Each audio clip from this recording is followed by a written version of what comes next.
Thank you all. Thank you all very much. Thanks for coming. Thank you for the warm welcome. Thanks for letting me come by to say hello. First, let me just say I appreciate the hardworking folks here at Beaver Aerospace for making sure that Air Force One functions properly. Otherwise, it might have been a long flight. Appreciate what you do for America's defense. I appreciate your hard work. I appreciate your talent. I appreciate you help make this country strong. I want to thank Bill Phillips and his family for inviting me. You know, one of the great things about America is the entrepreneurial spirit of our country. And Mr. Phillips is an entrepreneur.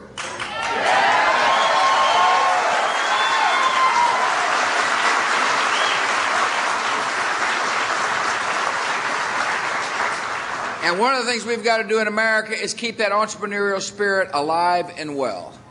But Mr. Phillips knows what I know. You can be an entrepreneur, but without good workers, good, dedicated, hard-working people willing to run the machines and show up on time and work hard, the entrepreneurial spirit is kind of empty. And so first of all, I want to not only thank the Phillips folks, I want to thank the people who work here in this facility. Thanks for making America go.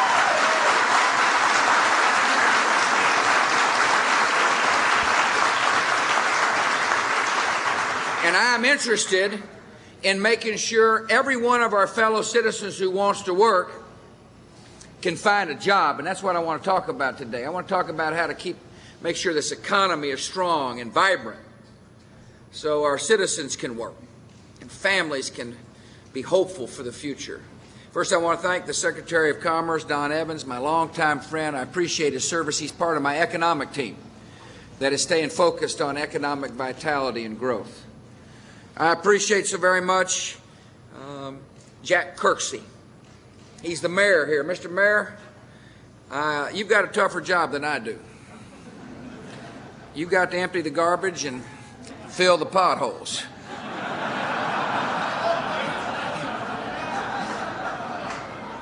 I appreciate the State Attorney General Mike Cox for joining us today. He's right here from Livonia. I want to thank members of the legislative body, Senator Laura Toy and John Pastor, who have joined us today. I want to thank the Chief of Police who's with us. I want to thank the President of the City Council that's with us. I want to thank you all for coming. We've got quite a distinguished group. But I want to share the name of one person you've probably never heard of. It's a fellow I just met when I landed at the airport. And his name is Walter Piper. Walter's right there. Walter has been an active member of what they call SCORE, which is Service Corps of Retired Executives. Now that should tell you two things, or three things about Walter. One, he's retired. Two, he was an executive. And three, he is in service. And what he has done is he's decided to provide counsel and advice to people who want to start their own small business. He is volunteering his time to try to make the community in which he lives a better place. The reason I bring that up is there's a lot made about how strong we are militarily. And we are strong militarily, and we will remain strong militarily.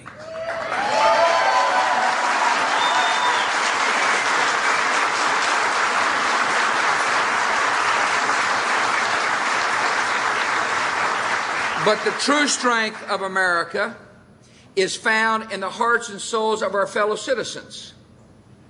The true strength of our country is found in those hearts and souls that have heard the universal call to love a neighbor just like you'd like to be loved yourself.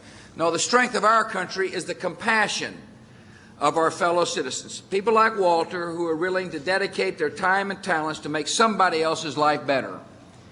My call to you is when you see a neighbor in need, when you see somebody who's hurt, don't turn your back, but love them just like you'd like to be loved yourself.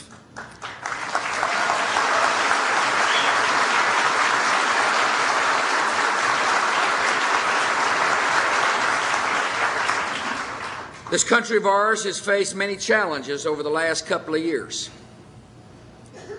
And I believe those challenges have brought out the best in America. Terrorists declared war on us on September the 11th, a date we will not forget. People who hated our country, hated for what we stand for, hated the fact that we love freedom, declared war on the United States of America, and war is what they got. We are hunting down the killers one at a time.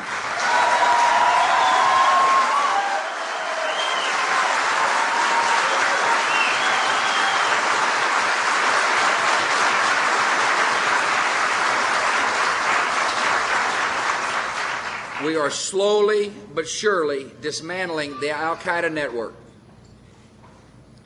And we will continue to find them and to bring them to justice. We owe that to this generation of Americans and future generations to come.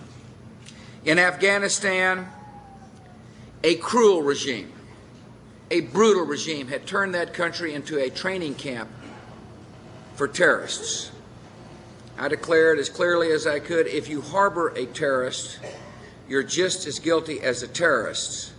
So we removed the Taliban from power and freed people from the clutches of a barbaric regime.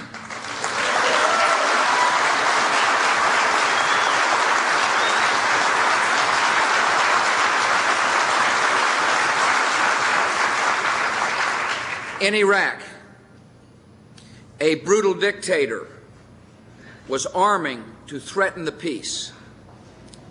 This brutal dictator defied the demands of the free world for years. He thumbed his nose at the United Nations Security Council time and time again. We gave him plenty of time to disclose and disarm. He chose defiance, and the regime of Saddam Hussein is no more.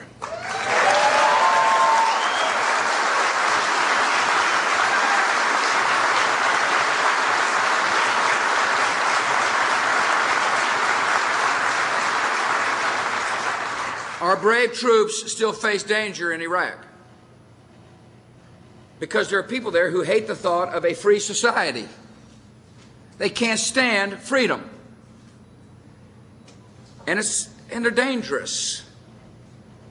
But we're finding these terrorists as well. And we're bringing them to justice, as you know, earlier this week. Two of the favorite henchmen of Saddam Hussein were brought to justice.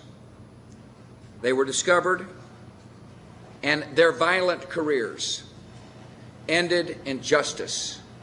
These two sons of Saddam Hussein were responsible for hundreds and hundreds of people being tortured and maimed and murdered.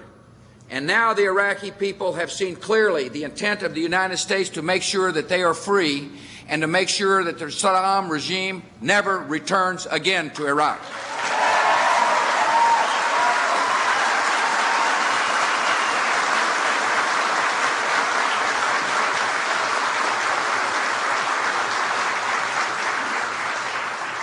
Our brave men and women serving to make sure Iraq is free are serving as well in the war on terror. A free and democratic and peaceful Iraq will not threaten America and our friends with illegal weapons. A free Iraq will not provide harbor and money to terrorist organizations which would like to hurt America. A free Iraq will not destabilize the Middle East. A free Iraq can set a hopeful example for the entire region. And as the pursuits of freedom replace hatred and resentment and terror in the Middle East, the American people will be more secure and the world will be more peaceful. We owe a significant debt of gratitude to the men and women who wear the uniform of the United States of America.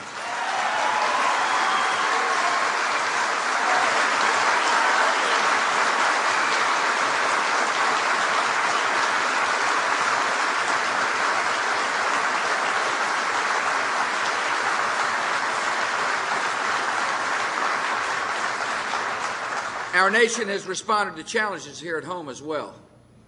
Think about what we've been through. As I was showing up into office, the stock market had been falling for nearly a year, and the country was headed into recession. And then after the recession came the attacks of September the 11th, a significant attack on our homeland. It caused the economy to sputter. It significantly affected our capacity to generate jobs.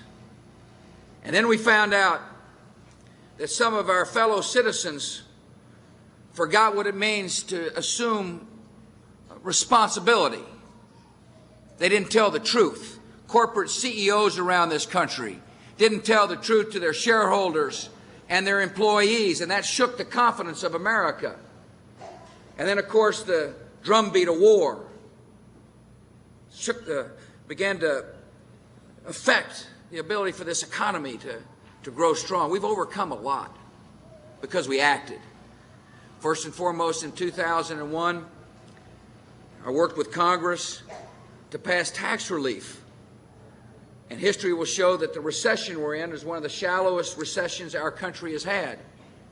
We passed tough laws that say to a corporate criminal, if you lie, cheat, or steal, you will be held to account.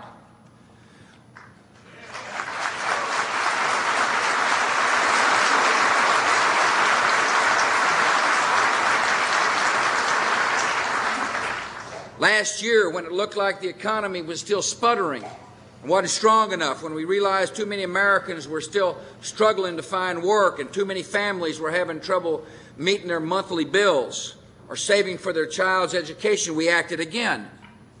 And I convinced the Congress to pass the Jobs and Growth Act. And that's a significant development in terms of economic vitality, because the more money people have in their pockets, the more they will demand a good or a service. And when somebody demands a good or a service, in this economy of ours, somebody will produce a good or a service. And when somebody produces that good or service, it means somebody is more likely to find work. The Jobs and Growth Plan came at the exact right time in our history. Part of that Jobs and Growth Plan is to increase the child credit from $600 to $1,000 per child. But I thought it was necessary to act quickly, so I asked Congress to make it retroactive to January 1st of this year, and they agreed. Today I went to Philadelphia. I saw firsthand the checks that are being printed, that are fixing to be sent to the people who've got children who qualify for the child credit. That is $13 billion is going out the door to be in the pockets of our fellow citizens.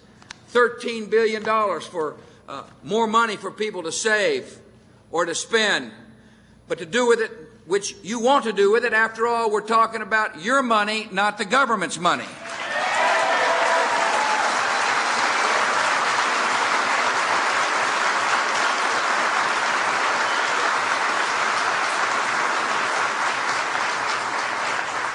Part of the Jobs and Growth Act continued to bring down the marriage penalty. Seems like to me that the tax code ought to encourage marriage, not discourage marriage.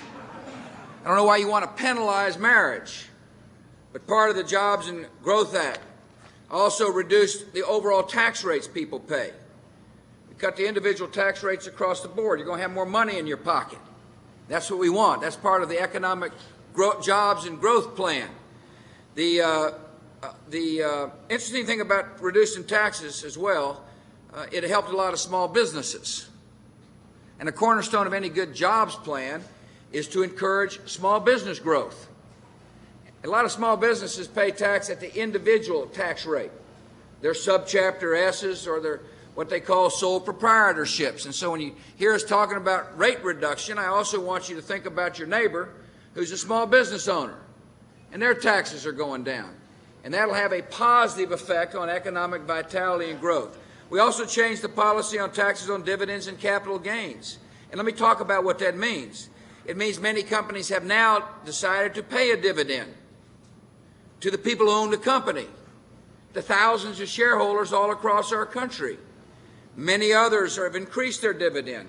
And as a result, there are billions of dollars of cash now going into the economy, to the people, to the shareholders, large and small, and that will encourage savings and investment and spending. Now let me talk about the Jobs Act in terms of small business. Not only do we affect small businesses by reducing the income taxes on small businesses, we allowed small businesses to deduct more money up front when they buy new equipment. And that's important.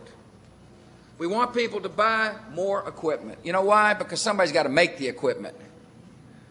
When there's an incentive for small businesses across the country to buy a new piece of machinery to make their business more productive, it means somebody's got to make that machine.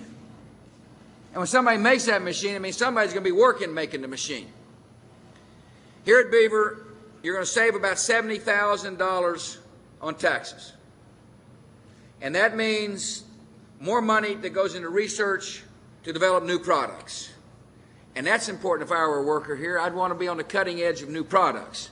I'd want the people who run this company thinking about how best can I use my talents and my skills to build a new product to stay competitive. As Bill Phillips said, it gives us the money to do some research. But he also said it gives us some money to build new products. He's already hired 14 workers this year. He says to me that tax relief will enable him to hire 10 more workers. That's 10 more people working. There are small businesses.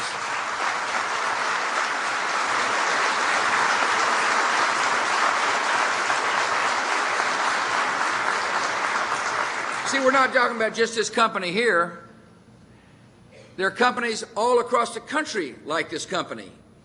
And if you get 10 hired here and 10 hired there and 10 hired over there, and all of a sudden those 10 start adding up, and our fellow citizens are getting back to work, and that's what we're here to talk about, how to get Americans back to work.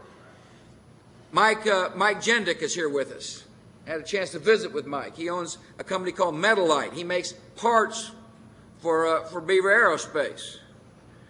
He had a backlog of orders of only 2.5 weeks over the past 3 years. His orders are picking up. That's a good sign. See, when the small business guy's orders begin to pick up, he begins to get a little confidence, a little bounce in his step.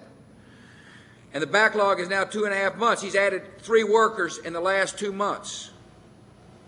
And now he's got, with $22,000 of tax relief, he's decided he can afford a vertical milling machine to keep those 3 workers busy, to make sure they're more productive.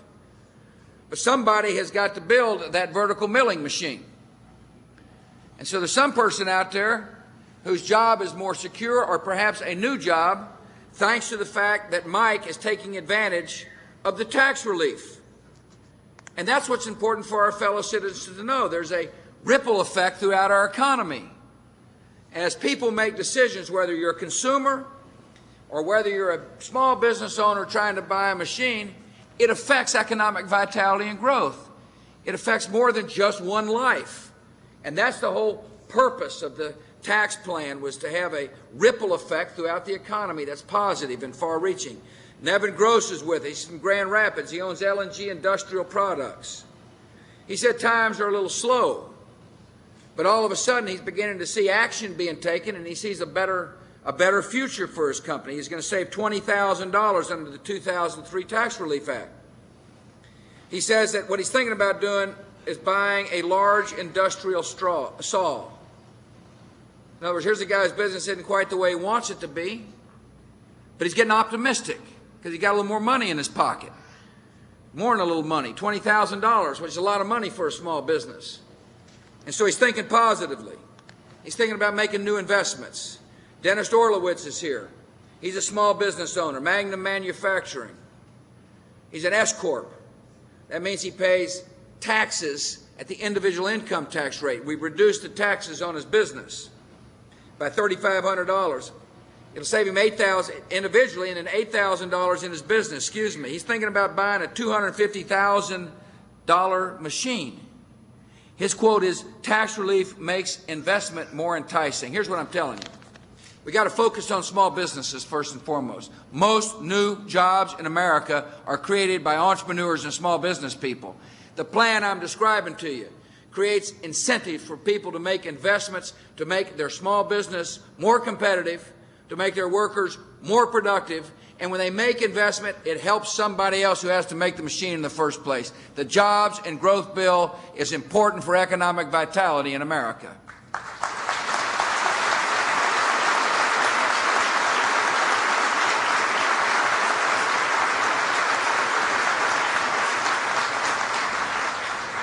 I want to make sure the Jobs and Growth Bill extend to all our citizens. The child credit must be given to low-income Americans as well. They passed a bill in the Senate. They passed a bill in the House. They need to get the differences resolved and to my desk. I want the benefits of tax relief all across the spectrum of our society.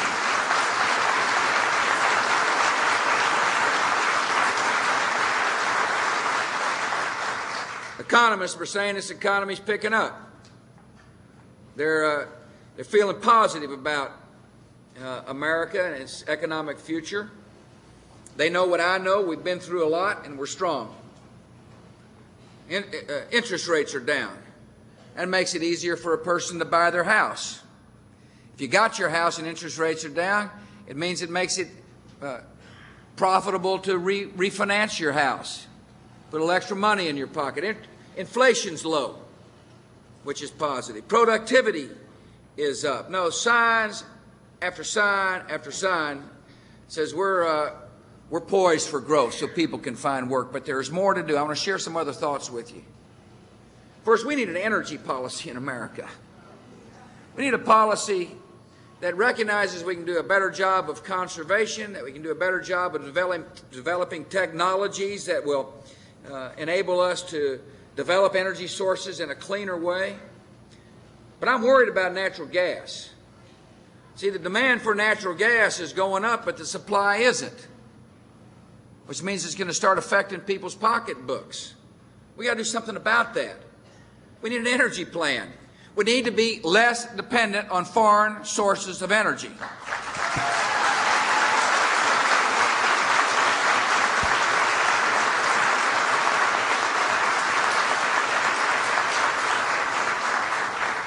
The House passed a bill, the Senate stuck in the Senate. They need to get moving and get a bill to my desk. We need to make sure that we have diminished the number of frivolous lawsuits in our society.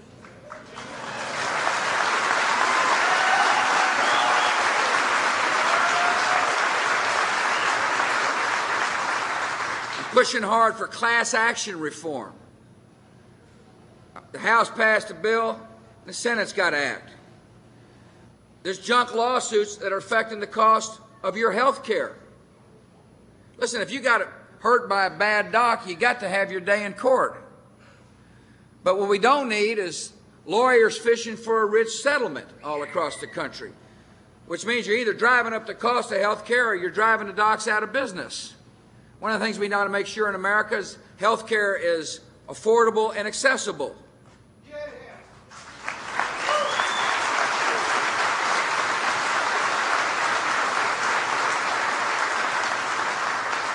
When you're good at something, you ought to make the environment such that you can move product. If you're good at manufacturing, you want to sell it all around the world. If you're good at growing crops, we want to be able to sell our crops around the world. If you're good at growing cows, we ought to be selling our cows around the world. One way to make sure that we can increase jobs is to get some of these countries to open up their markets to United States products. We're competitive. We got the best workers in the world.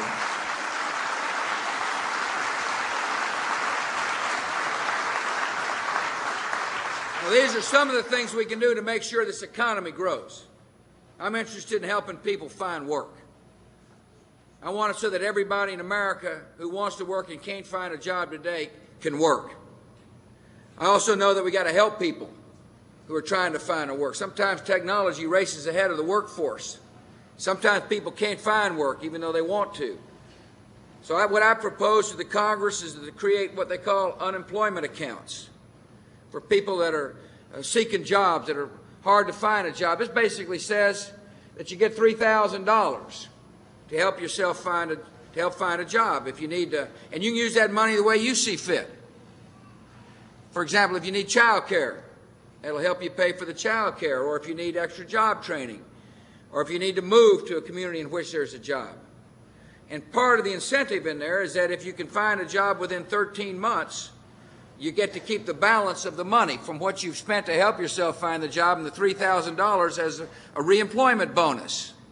You've got to help our workers be ready to work and find work.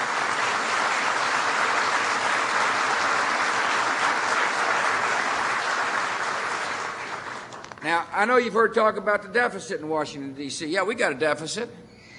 We got a deficit for a couple of reasons. The main reason is that when you're in a recession, less money are coming into the Treasury. When the economy slows down, there's less tax revenue coming into the U.S. Treasury, and we've been going through slow economic times. Another reason we got a deficit is because I asked Congress to spend enough money to make sure our troops had the best equipment necessary to fight and win war.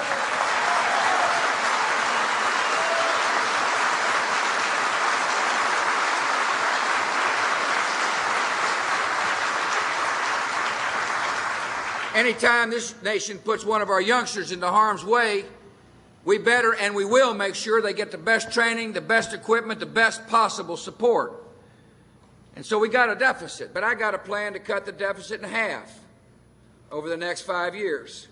It starts with making sure this economy grows. First thing you want to do in trimming the deficit is to make sure you get more revenues into the Treasury.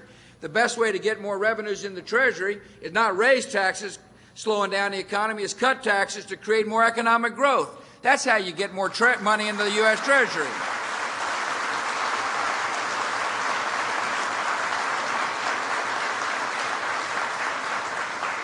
And the other way is you make sure Washington doesn't overspend, that there be fiscal discipline.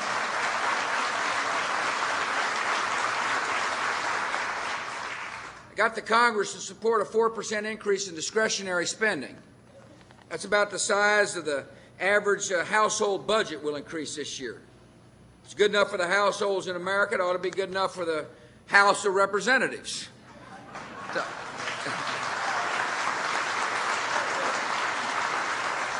They agreed to the budget of a 4% increase in discretionary spending, and now we intend to make them hold them to the word.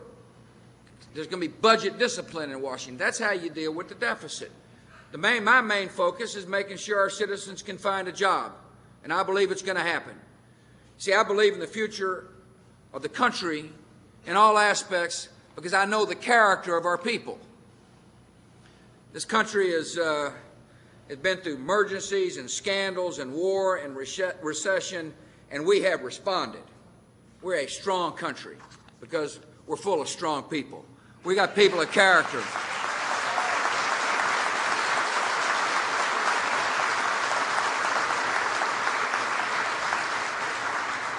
We got determined people.